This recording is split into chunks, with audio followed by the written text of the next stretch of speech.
The first ingredient you need for this cake is unsweetened apple puree. A great hack is to use organic apple puree baby food pouches. Next, you need nut butter of your choice, such as peanut or almond. Try to go for 100% without any added salt, sugar, or oils. Finally, you need cocoa powder. As always, the list of ingredients and quantities is in the description below for your reference. Mix everything together, and here's where you might need to adjust slightly.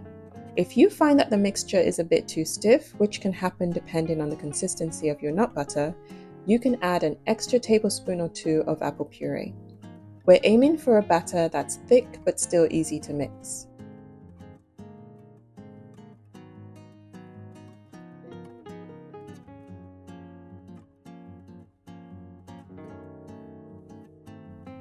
Time to get this into your cake tin. Make sure you line it with baking paper first. Now, I want to share a little game changer with you. If you've ever struggled with baking paper that just won't cooperate, try this.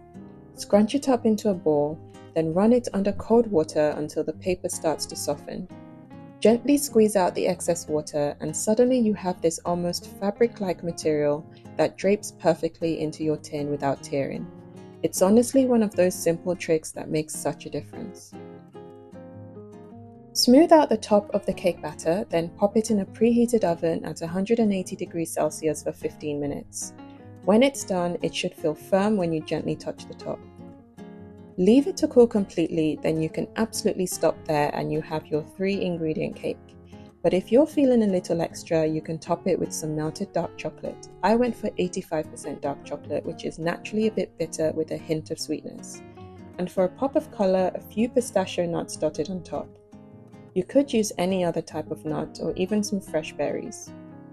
Now I'm sure you're super curious about the texture, so let's cut into it. It slices really easily and feels soft, but still holds its shape nicely, no crumbling or falling apart. It's incredibly rich and decadent, with a hint of sweetness coming from the apple puree and a whole lot of bitterness coming from the cocoa, which isn't a bad thing if you eat it in moderation. A little slice really does go a long way. So tell me, would you be up for trying this recipe? Drop a comment below.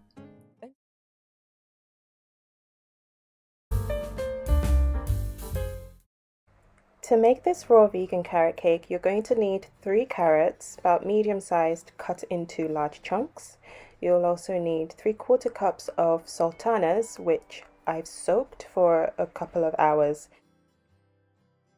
Then you also need 1 tablespoon of chia seeds, half a cup of oat flour, or you can also use almond flour, and 1 teaspoon of mixed spice, which contains lovely spices such as nutmeg, cinnamon, ginger, and cloves. For the cashew cream frosting, you're going to need 1.5 cups of cashews soaked overnight, 3 dates also soaked with the cashews, the juice from 1 lemon, some vanilla, some coconut milk, which I didn't show in the video, and some coconut oil. Go ahead and make the cake by blending the sultanas with the carrots and chia seeds until you have a really chunky mixture. You don't want it completely smooth, of course, which is why we're using a food processor.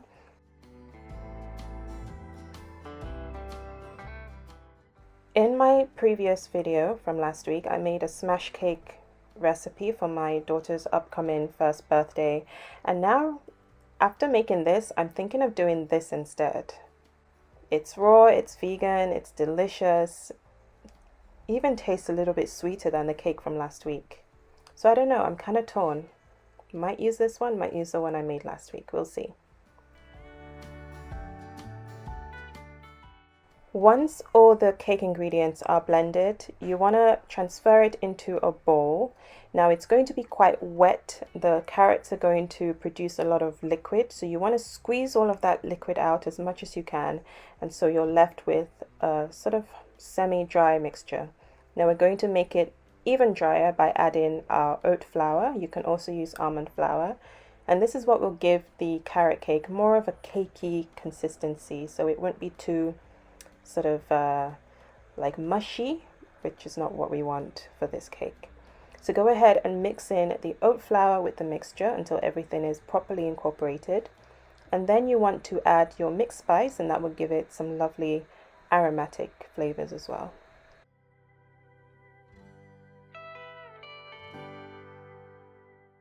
I'm using a 4-inch springform pan, and I've lined it with some wet baking paper.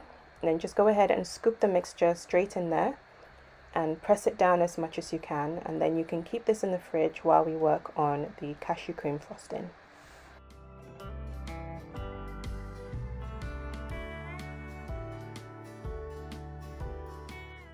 To make the cashew cream frosting, go ahead and add all the cashew cream ingredients, as the cashews, dates, coconut oil, lemon juice, vanilla, and coconut milk into a blender. And then you just want to blend it until you have a super smooth mixture. And you can see it comes out really creamy and smooth and really delicious. And with the 3 dates, it's as sweet as anything, so you don't really need much more than that. Some people choose to use maple syrup in their cashew cream frosting, so that's an alternative if you don't have any dates. So go ahead and scoop some of that cashew cream frosting onto the carrot cake, and you can do swirls, any sort of pattern on the top if you want. And then this is going to go into the freezer for at least a couple of hours before serving. The great thing about this recipe is that you can make it in advance, so you can keep it in the freezer for a really long time, maybe even up to a month. Any cashew cream frosting that you have left from this recipe you can save and use for anything else. You can use it as a dip for your fruit, and there are all kinds of different ideas. So here is the final carrot cake. What do you think? Let me know in the comments below if you think this turned out really well. My household really loved it. We tried it and it was absolutely delicious. You have the crunch from the chia seeds and from the carrots, and then you have that lovely sweetness from the sultanas. Then that cashew cream frosting on the top has a little bit of tartness from the lemon juice, but it's also sweet from the dates and really complements the carrot cake really well. As you can see, extremely easy to cut, and for such a low effort cake, it looks pretty impressive. You know, I can imagine serving this to your loved ones and them really enjoying it, even if they're not vegan or into raw food at all. I hope you enjoyed this recipe. Thank you so much for watching my video. Please subscribe. I post a new video every week, and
I spotted this date bark recipe online. It was a viral video on TikTok and thought I would give it a try.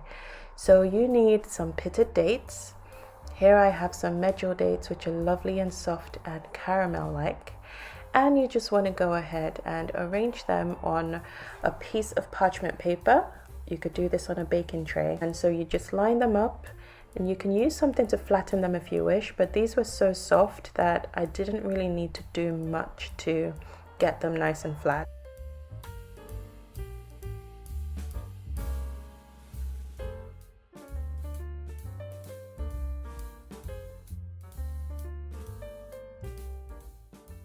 Next, you want to spread on a very thin layer of peanut butter. Now this will give it a lovely nutty flavor, of course. You can use almond butter, you can use cashew butter, any type you have, but I'm going for peanut. And the beautiful thing about this recipe is that you can really customize it, so use whatever you have really. Then I'm just going to sprinkle on some roasted peanuts. These are unsalted. You can use salted peanuts as well, but I'm just using unsalted so that I can control the amount of salt that goes in there. Then go ahead and melt about 80 grams of vegan chocolate in the microwave. Do this in 30-second increments and keep stirring in between each time, and then it will melt into this lovely chocolate that you spread over the top of the peanut butter.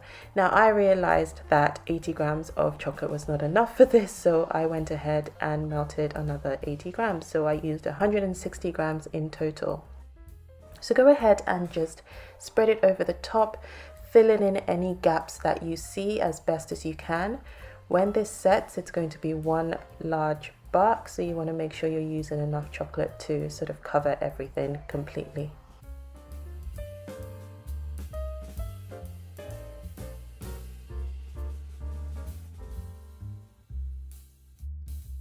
Once that is done, you can sprinkle on a little bit more peanuts, unsalted peanuts, even a little bit of flaky sea salt if you wish to at this point. Go ahead and put this in the fridge to chill for at least an hour until the chocolate hardens, and then you're done. This is what it looks like when the chocolate has hardened.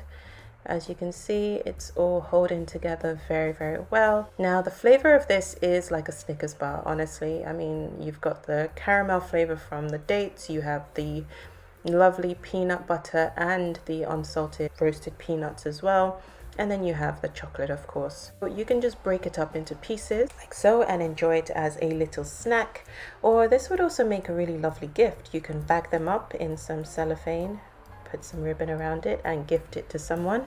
It's a very versatile recipe, as I said. You can really customize the flavor. So if you don't like peanuts, or if you want to try something different, you could use maybe dried fruits. You could also use coconut flakes if you want to. Go ahead and be as creative as you want. So I made this incredible no-bake chocolate cake for my husband's birthday, and it went down a treat. If you're looking for something that tastes like you spent hours in the kitchen but actually takes a few minutes to throw together, this is your recipe. Grab 200 grams of pecan nuts and 200 grams of almonds and toss them into your food processor. Blend them for a couple of minutes until they look like cookie crumbs. You want some texture here, not smooth nut butter. Next, add 45 grams of cocoa powder and a good pinch of salt. The salt is crucial. It's going to make all the chocolate flavors pop. Blend everything until it's well combined, then transfer this chocolatey mixture to a large bowl.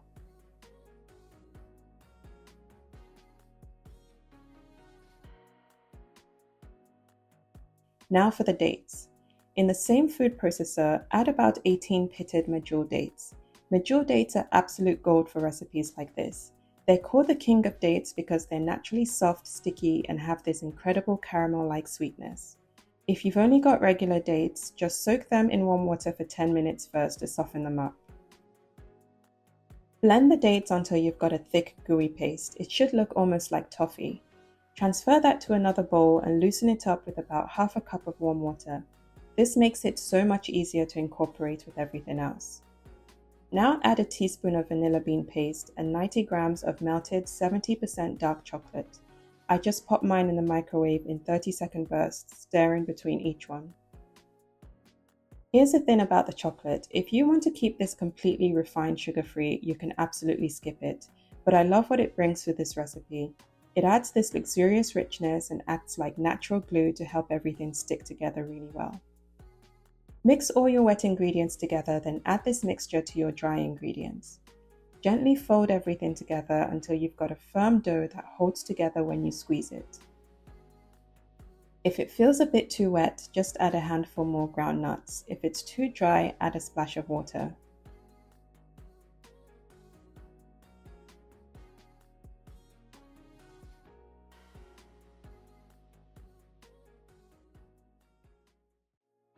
Press this mixture into a lined 7-inch cake tin and really pack it down evenly.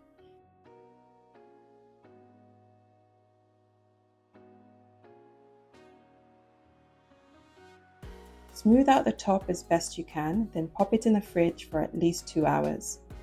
Since we weren't planning to eat it until the next day, I left mine overnight, which is even better. It gets nice and firm and the flavors really develop. The next morning, the cake was absolutely perfect. I turned it out onto my cake stand and it held together well. For the topping, I kept things simple and rustic, just how I like it. I melted about 90 grams of dark chocolate and spread it over the top, letting some drip down the sides. Then I grabbed a mix of berries, strawberries, blueberries, blackberries, you can use whatever you have, and piled them up in the center. The contrast of colors is just beautiful, plus the tartness of the berries cuts through all that rich chocolate. And that's it. Simple, classic, and delicious. What I love most about this no-bake cake is the texture. You get some crunch from the nuts, the chocolate flavor is incredibly intense, and when you slice into it, it holds its shape really well. No sad, crumbly mess. Plus, it's packed with wholesome ingredients, nuts, dates, and cocoa. The cake actually improves over a day or two in the fridge. The flavors meld together and it becomes even more fudgy. Just cover it well so it doesn't dry out. Thanks so much for watching. If you give this recipe a try, I'd love to hear how it goes. Don't forget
time we go to playgroup, my little one has one mission and one mission only: to locate the biscuit plate. The moment we walk in, she scans the room, locks eyes on the snacks, and makes a beeline straight for them. And once she's seen them, there's no leaving without a biscuit in hand. Now, I don't mind the occasional treat, it's all part of the fun, but I do prefer to make our own at home. That way, I know exactly what's in them, and I can make sure they're actually good for her, not just packed with sugar and random additives. So I came up with these healthy toddler biscuits: no sugar, no dairy, no nuts, and completely vegan. They're easy to make, super tasty, and perfect for little hands. This recipe really is as easy as it gets. Just mix, roll, cut, and bake. No fancy techniques, no hours in the kitchen. It's perfect for busy parents, or in my case, someone who loves a quick and fuss-free bake. We're using whole grain flour for extra fiber, ground flax seeds for a boost of healthy fats, and applesauce as a natural sweetener. That means no refined sugar, but still a lovely, gentle sweetness that's perfect for little taste buds. I also used a bit of olive oil for moisture, a splash of vegan milk, some baking powder for a lift, and warm spices, cinnamon and ginger, to make them extra delicious. You don't need an electric mixer for this, just grab a bowl, throw everything in, mix it up, and you're good to go. It's the kind of recipe that toddlers can actually help with too. They can stir or press out the dough. I'll leave the full list of ingredients in the description below for you to follow. When it comes to feeding toddlers, I feel like the options out there can be a bit of a minefield. You want something convenient but also nutritious, something they'll actually eat but not full of junk. It's a fine balance. That's why I love making snacks like this at home. It gives me full control over the ingredients, no weird additives, no refined sugars, just simple, wholesome foods that nourish them properly. Plus, when you make your own, you can tweak the flavors and textures to suit your little one's preferences. If they're teething and like things softer, you can adjust. If they love cinnamon, you can add more. Most of the time, toddlers are unpredictable eaters. One day they'll eat absolutely anything, the next day they act like you're trying to poison them with the exact same meal. So having easy, healthy snacks on hand is always a win. With shop-bought biscuits, you don't always know what's in them. Even the so-called healthy ones have sneaky sugars and preservatives to make them last longer on the shelf. When you make your own, you know exactly what's going in, just real good-for-you ingredients. And let's be honest, homemade biscuits just taste better. They're fresher, they're made with love, and you can tweak them however you like. If you want them crispier, bake them a little longer. For a softer texture, you can reduce the bake time. I baked mine for 12 minutes at 180 degrees Celsius, and it gave me the right amount of crisp. Then I left them to cool completely to crisp up even more. These biscuits are perfect as a snack on their own, or you can serve them alongside a dip such as hummus. They're great for lunchboxes, picnics, or just for handing to your little one in between meal times. So there you have it, quick, easy, and actually healthy biscuits that toddlers love. Give them a go and let me know how your little ones like them. And if you're looking for more simple, fuss-free recipes, don't forget to subscribe because I post a new video every week.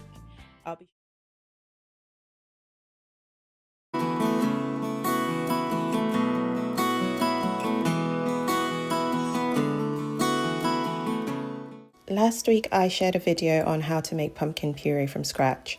This week I'll be making a chocolate chip pumpkin bread using that puree. I hope you enjoy this recipe and that you give it a try. The full ingredient list is in the description below as always. Let's get into it.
To make these pumpkin brownies, I'm starting with some leftover roasted pumpkin. This is half of a medium-sized pumpkin. For reference, it's this yellow one right here. To make the puree, I simply blended the pumpkin in a food processor. I confess that I ended up testing this recipe twice. The first time, I used the pumpkin puree as it was and later realized that the water content was way too high, which affected the final texture of the brownie. In my second attempt, I cooked down the puree over medium heat for about 15 to 20 minutes, stirring regularly until some of the water had evaporated and I was left with a much more concentrated puree. This produced better results. The ingredients in the description below reflect the successful version of this recipe. In the end, I had 280 grams of this concentrated pumpkin puree to work with. Place the puree into a large mixing bowl. Then the next ingredient is 100 grams of nut butter. You can use peanut, almond, or cashew butter. I went for chunky peanut butter as that's what I had at home at the time. It worked well because the peanut chunks added extra texture and crunch to the brownies. I recommend mixing the nut butter into the still warm puree. You can see how nicely everything blends together. Next, add 40 grams of cocoa powder and mix until you have a smooth, thick batter. To keep this completely sugar-free and rely solely on the mild sweetness of the pumpkin, you can stop here. Or you may wish to add a tablespoon of maple syrup for extra sweetness. Transfer the mixture into a small rectangular baking dish lined with baking paper. My dish measures approximately 20 by 14 centimeters. Smooth out the top with a spoon or spatula, then pop it in a preheated oven at 180 degrees Celsius for 15 minutes. Once it's ready, it should feel firm when you touch it. Leave it to cool completely before cutting and serving. The texture is soft and fudgy, and then you get some crunch from the chunky peanuts. It has an intense dark chocolate flavor, not too sweet, and the taste of pumpkin is almost non-existent. I was really happy with the overall results and would definitely make it again. I may even try it with sweet potatoes. It's a fun recipe to make with and for kids, and it's good enough to satisfy those chocolate cravings in a healthy way. With my first attempt, because the batter had too much liquid from the pumpkins, I ended up freezing the brownies, and it still tasted great, but it was more like a chocolate ice cream bar than a fudgy brownie. So I highly recommend going through the extra step of cooking down the pumpkin puree first. I hope you enjoyed this video. Let me know if this is something you would try. Thanks.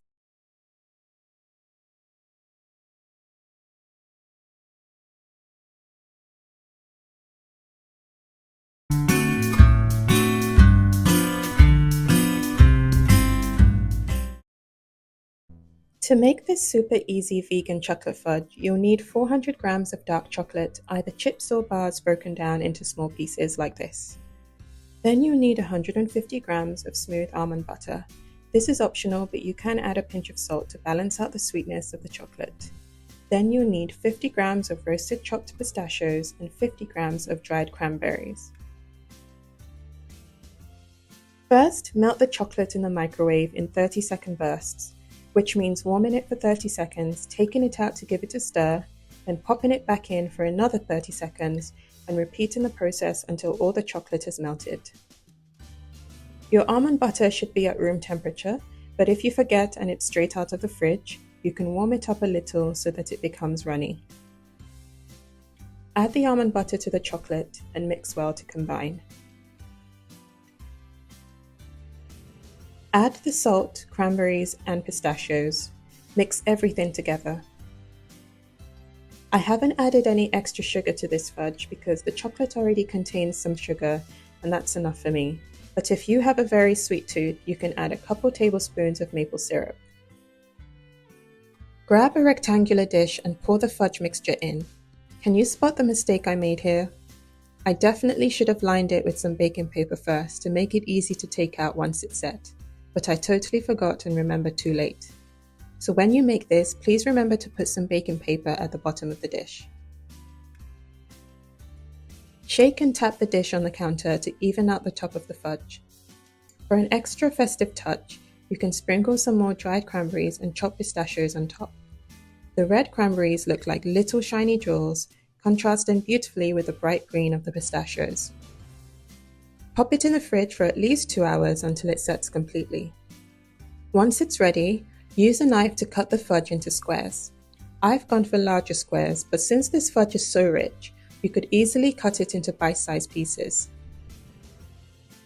This fudge is everything you want: rich, chocolatey, and full of texture. You get a lovely chewiness from the cranberries, the hint of tartness, then the roasted pistachios provide the perfect crunch. This is a brilliant treat to enjoy during the festive season, or you can wrap it up in pretty packaging and gift it to your loved ones. Store the fudge in an airtight container in the fridge, where they will keep perfectly for up to 2 weeks. Thanks.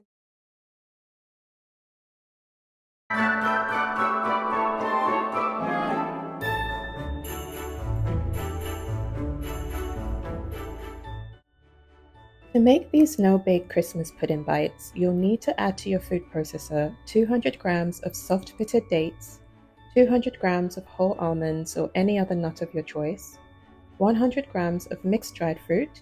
I got this ready mixed from the shop and it contains currants, sultanas, raisins, candied orange and lemon peel, everything you need for that classic Christmas pudding flavor.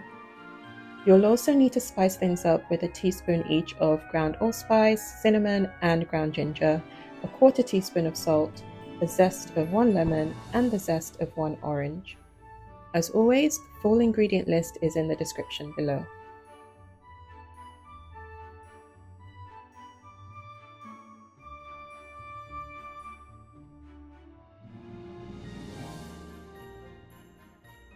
Blend everything together until the ingredients break down and turn into a soft, sticky dough.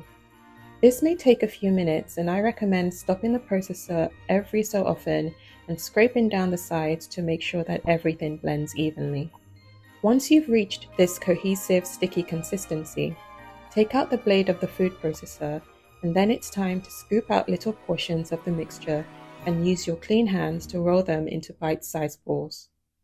There is something so relaxing about this process and can be a great activity to get little ones involved. The whole family can really get stuck in, and it's such a brilliant bonding opportunity.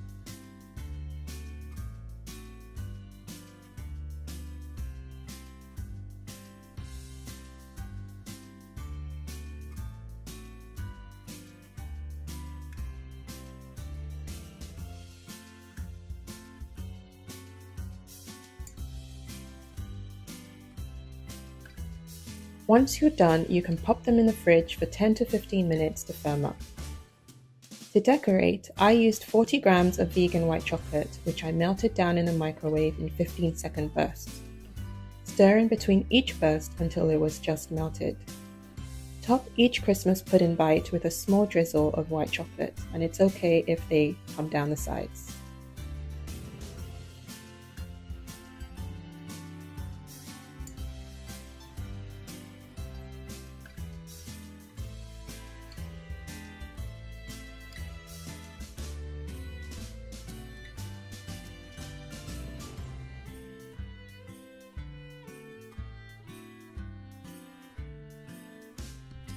Then, to complete the classic pudding look, I topped each one with a little dried cranberry and a tiny mint leaf. It's such a simple touch, but it makes them look so festive and special. Just like the recipe I shared last week for Christmas fudge, you can absolutely gift this to your loved ones, or you can just enjoy them as a delicious snack over the holiday season.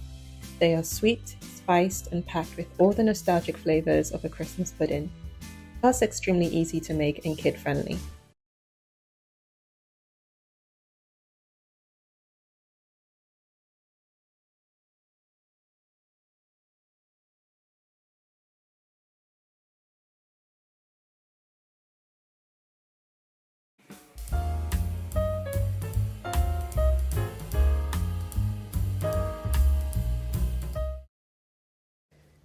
For this healthy chocolate dip, all you'll need is 1 avocado. Yes, you heard that right. The natural creaminess and healthy fats of avocado is what gives this dip its silky smooth lusciousness without the need for any dairy. If you haven't come across this technique of using avocados in a sweet dessert, just trust the process. This recipe can be adjusted if you want to make a thick, creamy, vegan, also healthy version of chocolate mousse. In the past, I've even created an avocado-based chocolate frosting to ice a multi-layered chocolate cake. A more basic introduction to using avocados in something sweet is to add it to your fruit smoothies or frozen banana ice cream. It is a game changer for the consistency. And as avocado tends to have a pretty plain neutral flavor, it won't overpower it in any way. Avocados happen to be a great source of beta-carotene, magnesium, and vitamin E. On top of that, you're getting gut-healthy fiber that's great for digestion, and healthy fats that play a role in keeping the cardiovascular system in great condition. So, to make this dip, all you have to do is blend the avocado with some cocoa powder, a pinch of salt, soy milk, vanilla extract, and rice syrup. I will leave the full ingredient list and quantities in the description below. As always, you can make little substitutions here and there. For example, any type of plant-based milk will do, such as oat milk or almond milk. To sweeten the dip, you can also use maple syrup, date syrup, or a couple of pitted mature dates if that is what you have on hand. If you want to move beyond vanilla flavor, you can play around with mint or cinnamon, or even something nutty like peanut or pistachio. Once all your ingredients are in the blender, go ahead and blend until you get a perfectly smooth, creamy consistency, making sure there are no lumps.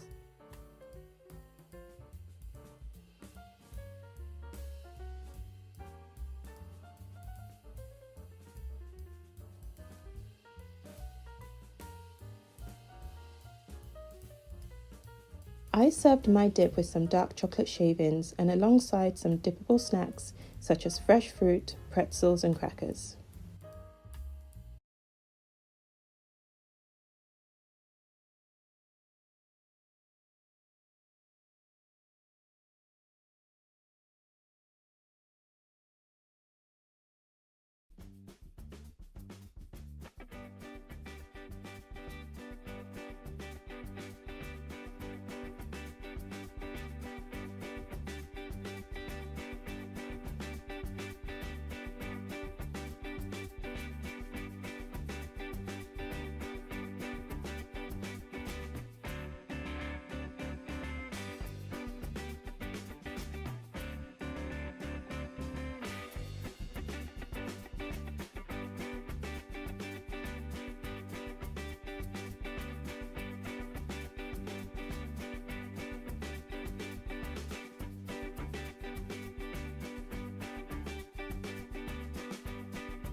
Last week, I showed you how to make plantain flour from scratch at home.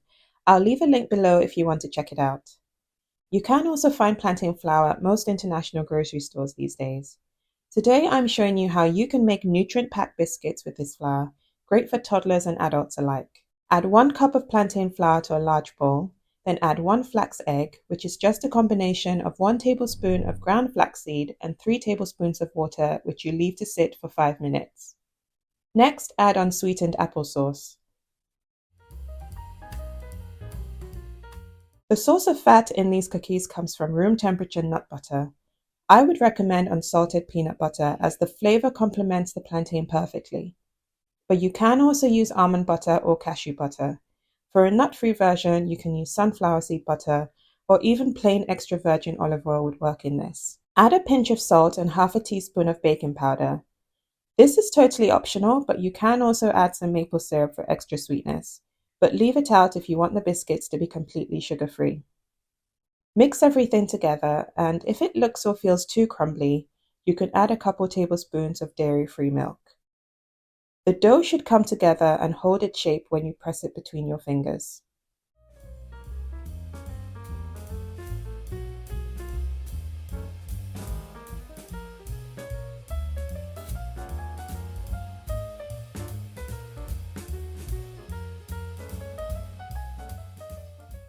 Now all you have to do is mold them into little balls and place on a lined baking tray.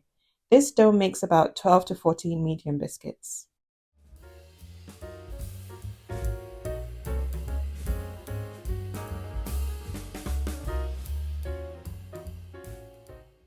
Flatten each one with your hand into a rough circle. I'm going for a very rustic homemade look with these biscuits, so they don't need to be perfectly round or uniform. You can also roll out the dough and use cookie cutters for a more uniform look. Kids in particular will appreciate different funky shapes. Bake the biscuits for 12 to 15 minutes at 180 degrees Celsius, then leave them to cool on a wire rack. The biscuits are tender with a little crunch around the edges. The flavor is beautiful and the peanut butter does not overwhelm the subtle plantain taste at all. It complements it. It's nutty, mildly sweet, and a perfect way to use up plantain flour. Thanks for watching. I'd appreciate a like and a comment telling me if you're curious to try this. Don't forget to subscribe because I post a new video every week, and I will catch you next time. Bye.